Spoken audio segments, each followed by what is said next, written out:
एक दफ़ा का जिक्र है कि जैक नाम का एक नौजवान लड़का था जो अपनी दादी के साथ एक छोटे से गांव में रहता था। जैक के वालिदैन का इंतकाल हो गया था जब वो बहुत छोटा था और इसकी दादी तब से ही इसकी देखभाल कर रही थी। वो एक मेहरबान और मोहब्बत करने वाली औरत थी जिसके चेहरे पर हमेशा मुस्कुराहट रहती थी और वो अपने पोते से बहुत ही गर्मजोशी के साथ गले मिलती।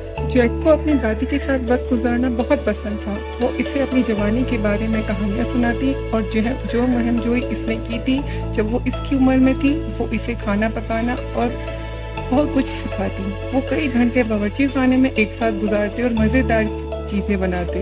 एक दिन जैक की दादी बीमार पड़ गई। वो बिस्तर पर पड़ी थी और अपने लिए कुछ करने से काफिर थी। जैक अपनी दादी को ऐसी हालत में देखकर दिल शिकस्ता हुआ। वो इसे बेहतर महसूस करने के लिए कुछ भी करना चाहता था। लिहाजा इसने एक खास सूप बनाने का फैसला किया जो वो इसके बीमार होने पर इसके लिए बनाया करती थी। वो बाजार गया और अपनी जरूरत की तमाम अशिया खरीद लेकर आया। इसने सारा दिन किचन में सब्जियां काटने और सूप उबालने में गुजारा। जब सूप तैयार हो गया तो जैक अपनी दादी के पलंग के पास आया। वो एक घूंट लेकर मुस्कुरा दी। इसने कहा, ये बिल्कुल ऐसा ही है जो मेरी वालिदा मेरे लिए बनाया करती थी। अगले चंद दिनों में जैक अपनी दादी की देखभाल करता रहा।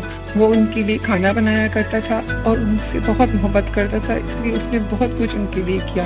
यहाँ तक कि उसने बुनना भी सीख लिया ताकि वो इन्हें गर्म कंबल बना के दे सके। आहिस्ता आहिस्ता लेकिन यकीनी तौर पर इसकी दादी सेहतयाब होने लगी। वो जैक के लिए किए गए हर काम के लिए शुक्रगुजार थी और इसे बताया कि इससे उन पर कितना फख्र है।